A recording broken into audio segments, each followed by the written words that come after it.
All right. Welcome back to my YouTube channel.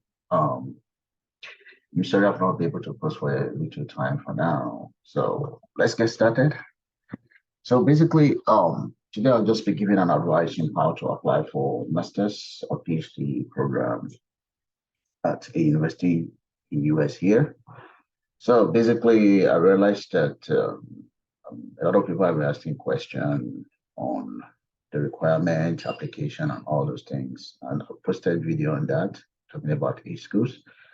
But for all schools, I'm going to give you like 30 seconds. What is going to be like a tip for you to know what you need to do whenever you want to apply to any university in America. So this is going to help you for all universities you want to apply to, even for both masters and PhD. So that's the reason I'm doing this video, and this is going to help you a lot. Okay.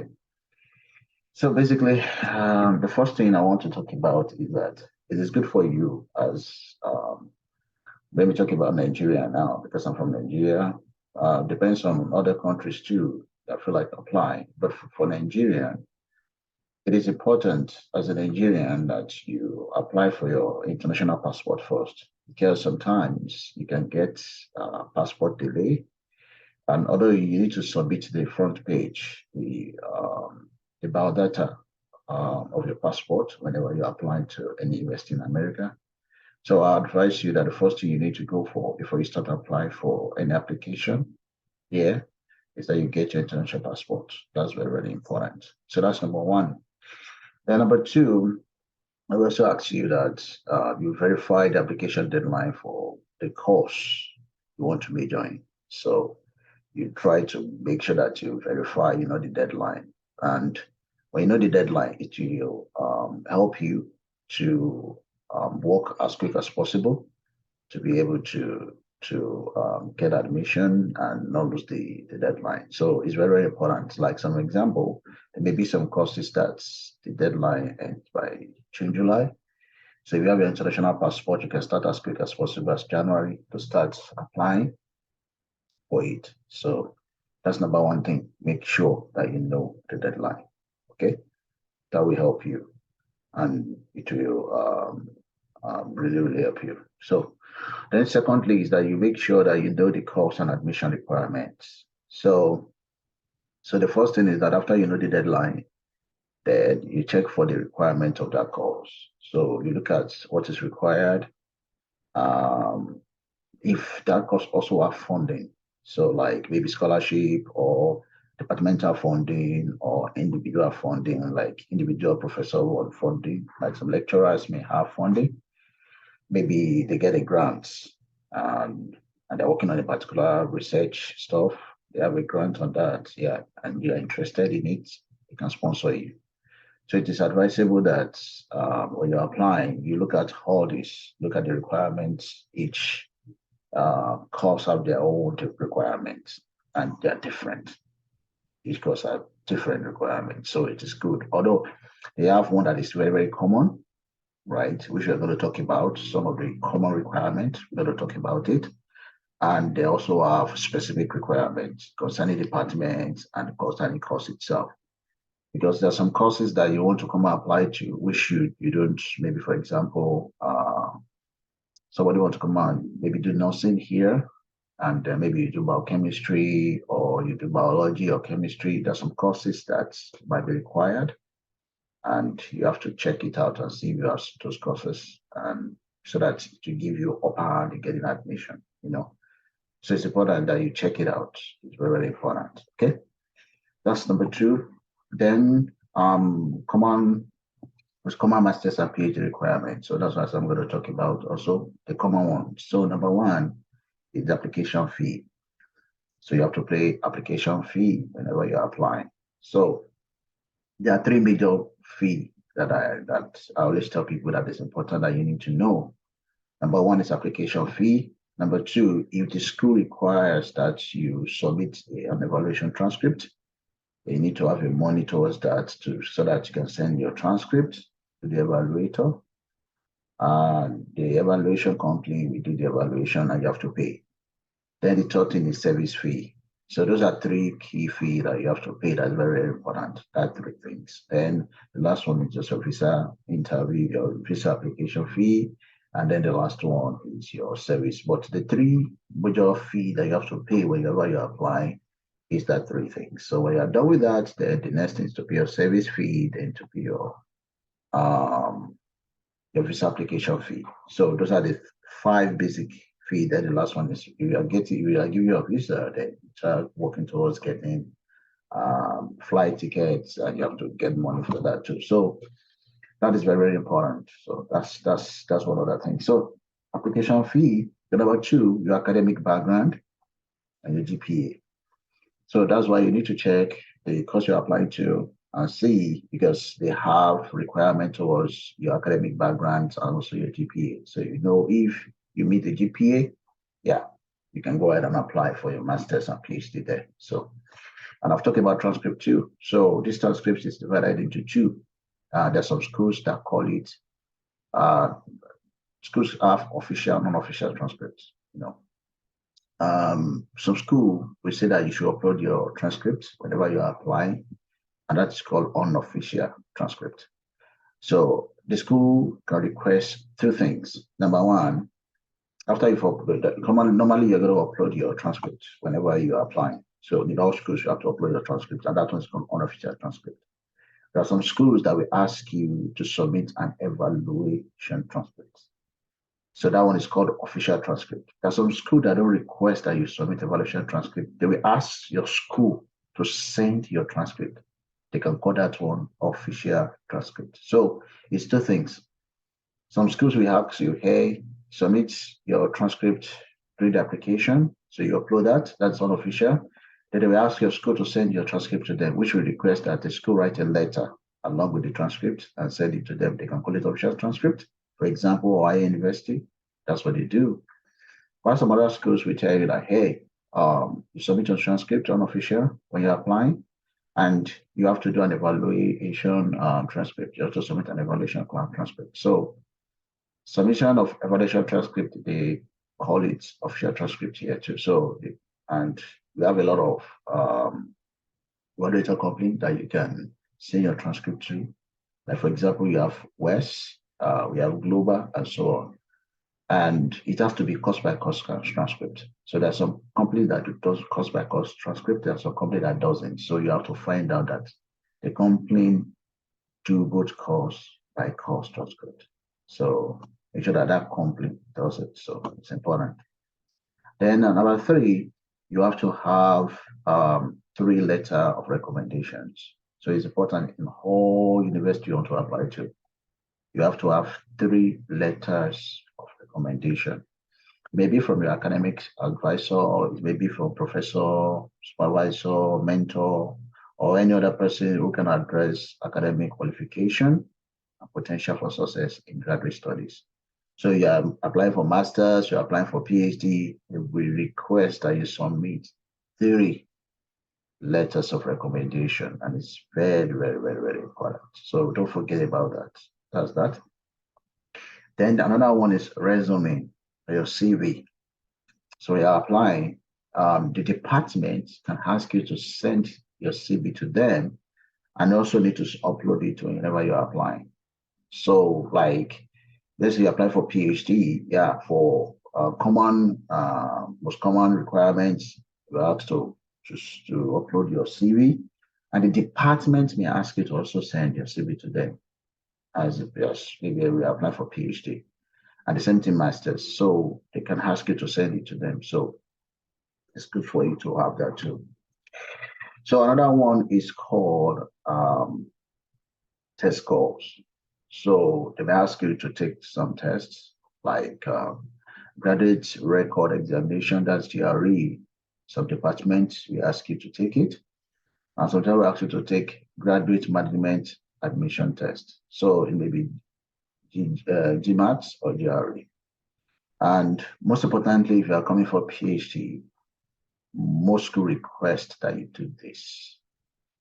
Most schools request that you write GRE. No, most schools request that you write GRE. So it's important that you write it. Okay, it's very, very important. Then another one, which is very, very important, is also personal statements, or they call it statement of purpose. So, and it is important for you to know how to write your statement of purpose because most schools look at it before making decision on your admission. So, number one thing that you need to note whenever you're writing statement of purpose is how, as your background, I mean, your personal, your education, your profession, or your professional area or career area has influenced your decision to pursue the degree course you're trying to pursue in that school. So it is good for you to talk about your background whenever you're writing a statement of purpose, the course you study, what's it called, what you've done so far, the area of work, the places where you worked and everything. You can talk about that. And number two, why do you wish to pursue your degree course at that university, the university you're trying to apply to? Why? Why do you want that university itself? There must be a reason why you want to come to that university. There may be other university that have that same course, but why are you picking that school? So you have to talk about it. And then number three, how would the degree course help your career? So you have to talk about the reason why you're applying for that course and the reason and how it's going to help your career. So it's important that you also know that. Now to PhD, to PhD application advice. So I'm going to give some little advice that is very, very important when to apply for PhD here in United States. So we've talked about the common requirements and all other things, right? Number one, your personal statement of purpose and objective is very, very important. You must be able to write a very, very good personal statement of purpose and objective. You must be able to tell them, sell yourself to them, the reason why they really need you, because PhD application is very competitive. It's very, very competitive. So, like, it's a competition here. So, and they reject a lot and a lot of application. The school where I'm doing my PhD, I remember when I applied, a lot of people applied, and in my sets, that we came from outside, because I think they gave like 7 people admission from the same school, so whereby they've done masters there, and that would be very good because the first thing they will consider is to consider their own student first, who has been there, maybe undergrad, masters, they consider them first before even thinking of outsider. Those people easily they get PhD admission straight. So they consider their student first. And they also consider the funding that is on grant, which is very, very important to them. So that's why I'm giving this advice for PhD students. If you want to apply for PhD, the number one thing you have to put at the back of your mind is that the school that you're applying to will first of all consider their student first. If the student that maybe they do PA masters there or they do undergrad. I have students that do undergrad and from undergrad start PhD. I have a guy in my department that did undergrad, he don't even do masters, just from undergrad and start PhD. I have people that after they are done with their PhD, they continue their PhD. After they are done with their masters, they continue their PhD. So number one thing is that they consider their student first, the student in that school. That's the first thing they're going to consider. So you that you are coming from outside, you must be ready to show and tell them how important you are. So after they consider their student, that's number one, they consider their own student, then they will now sort outside and said, okay, how many openings do we have? And how many funding do we have left? Because PhD is very good that you get funding. Most of the time, there's some school is automatic. Maybe they give you admission, but it comes directly with that. You get scholarship and funding instantly. And there's some that they'll give you admission, there's no funding on grant, and later they may give you funding.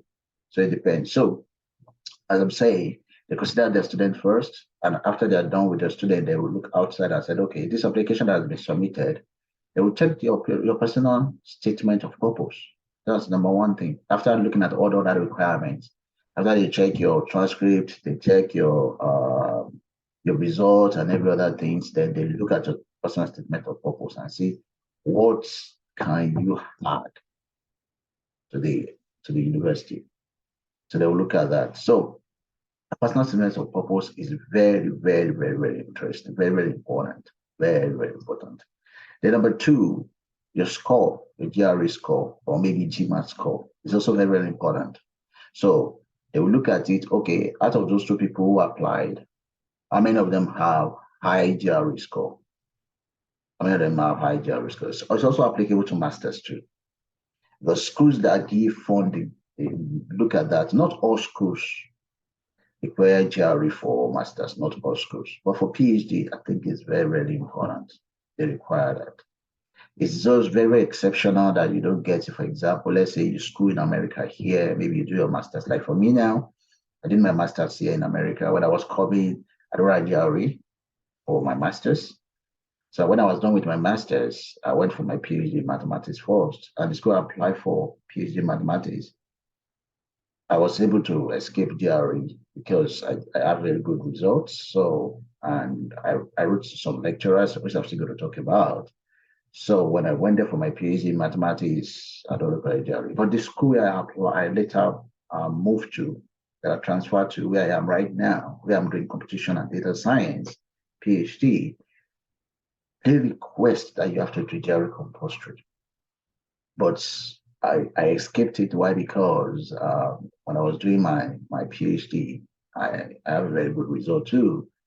And I'm still going to talk about some little things that I did too that's make me not to write GRE when I was coming to the school where I am right now, FGSU. So, and two, because I also school here in America. I have a master's degree here in America, and I also have some results in my PhD too. So they may look at that and waive your GRE, but you are coming from outside. They request that compulsorily, if you want to get a PhD here, you have to come and do your PhD here, you have to write GRE. It's very, very important. So your GRE score must be very, very high. I have somebody who just came in not quite long, she had HND. She had HND and she did not have masters at all. And because she scored very high in Nigeria, she was given admission. She was considered and not with funding straight. So it's advisable, and she's in my department and she's from Nigeria. So it's advisable that you write GRE and you score very, very high. It's important. Okay. Then that thing that can also put you at the edge above all other applicants is writing to the professor whose research field interests you. So you write to the professor who their research field interests you. So it's very, very important, very, very important that you write to that professor. So for example, let me give you an example of mine. When I was trying to apply to FGSU, I'm doing my PhD. My first PhD that I applied to two schools, Ohio University and George Massey University. Those two schools, when I applied, I decided to write another statement of purpose and send it to individual professors that I see their research area and I'm interested in their field of research. So I wrote some letters and send my results and tell them how important they will need me to be part of their team. So it's very, very important. And after I was done with that, I got admission. Then I picked one out of the school. I was doing my PhD. Then I decided to transfer to computational and data science. And I realized that that school needs GRE. And I know I don't have short time to write GRE. So what I do is that, okay, I send my result to them, my master's results. I submitted everything. And I decided to write to like 3 professors there. I look at their research area, and I was interested in that research area. So what I do is that I write a letter, and I told them like, hey, I want to come to your team. This is what I've done. This is what I've done. This is the tools I have. This is the tools I know. This is my background, and this is where I can come in. And I send my results, my master's results, my undergrad results, and my PhD results. I send it to them. And I still remember vividly that 2 out of the lecturers went to the director and said, hey, we need this guy. We need this guy. And I remember when I was sending an email to one of the professors then, and he has left now, he has retired. He said, you just wait to see the director. Like, you have a mathematical background, you have this background, and I would love to work with you, you know? So it is very, very important that when you're applying for PhD, that you look for lecturers that have some research area. And there are lots of lecturers that are looking for students. There are a lot of lecturers that are looking for students that they want students to work with them. There's some lecturers that even have grants that are looking for students, you know.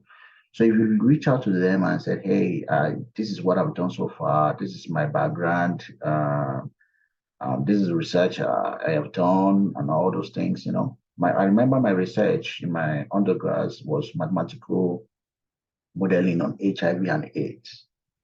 So, and I told them, and during my masters, it was value at risk for finance. So, because my master was on financial mathematics. So, when I told them most of my things I've done so far, I tell them about uh, the project I've done and some projects that I'm intending doing. And I also told them some tools I have and what I can do. You know, they really, really push for me. And that really helped me because when I came in, I don't even, I make sure that I decided to do what I told them that I'm ready to do. You know, the professor I'm working with told me like, hey, you need to start crawling first. Then after crawling, you run, then run, you fly. And that really helped me. That when I came in, I had more tools to myself and everything like that. And within a year, I've already submitted 2 papers to journal already. So although they're still under review. So basically, what I'm saying is that it is important for you that you write a letter that will put you ahead of other people who apply outside. Because after they consider their student, then just I remember this past this new academic section that we started in August is only, I think only 1 or 2% that was given admission outside the school. My own set, I was the only one. My own set. I was the only one that came from outside. All of that one did their masters and PhD in the school where I am. So I'm the only one that come from outside. So, and I still remember this last one too. I think they were like, I think they were like 2 that came from outside, 2 or 3 that came from outside. All of that PhD students did their masters in my school where I am, or maybe undergrad there. So they always consider their student first before they look outside. And I remember even when they gave me admission, they were telling me there's no funding yet because they have to consider their student first. So later on, funding was open and I was given. So it's important that whenever you apply, you have, most importantly for PhD, you have to consider all these 3 things. Number one, personal statement of purpose. Sell yourself like, hey, you guys need me. This is what I have. Now, number 2, your yearly result must be very, very high. Very, very high. Then number 3, you have to write to a professor whereby you know that his research field interests you, you know, you have to write. So these are the advice I want to give to those who want to apply for master's and PhD. And if you have any question, you can ask question from the comment. And also please try to help me share this video, subscribe to my YouTube channel. And more videos are coming because I'll be talking about more schools now. But I won't be talking about requirements anymore because these are already cover all the requirements. So, you know, so I already told you it is important for you to go and check the course the requirement that the course entails. So it's very, very important that you go and check it before you start applying and look at the deadline. So let me recap for the last time. If you're going to apply, number 1, you verify the application deadline. Make sure you have your international passport first. Then number two, you make sure you know the course and admission requirements, including funding or scholarship. options. Then number three, you look at you pay for the application fee, you check your academic background and your GPA. If it's your GPA, because there's some department that will put GPA there, like you have to have 3.0, 2.0 and above. In the common requirement, they can put 2.75. Like for example, my school by now they put 2.75. But in the course where I applied to, I think the GPA has to be like 3.25 and above. So you have to check. You have to go and check for that course to know GPA standard there. Then your transcript and transcript evaluation. Then 3 letters for recommendation, your CV. Then there's some department that requires that you write test, GRE or GMAT and so on. Then your statement of purpose. And for PhD, statement of purpose, your GRE score is important. And writing to the professor whose research field interests you. So I'll be stopping here today. I'll see you guys in my next video.